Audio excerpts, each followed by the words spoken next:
A Judeo-Christian Guide to Healing from Complex Trauma with ValerieLynnStephens. Am I an inferior person because I socialize differently?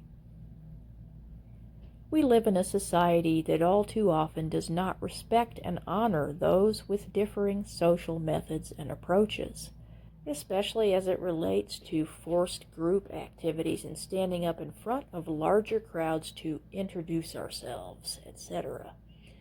First off, many of us merely have a personality that is more reserved with those that we do not know, not to mention a personality and character which values deeper, more meaningful interactions with others, and who believes in the wisdom of slowly getting to know people over a more naturalistic period of time. On top of that, I am a survivor of systematic emotional abuse as a child and teenager who needs to assess a situation and people before I feel ready to engage with it and with them.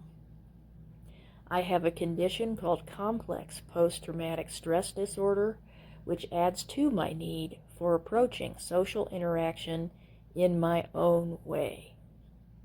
Too often, others add to my social trauma by treating me as an inferior whenever I freeze up and or leave a room in the midst of a CPTSD flashback episode when I am called out to stand up in front of everyone and speak.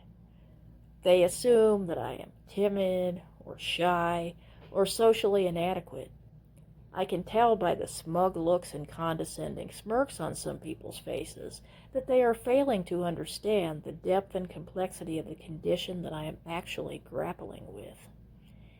It is not merely your usual fear of public speaking or social anxiety.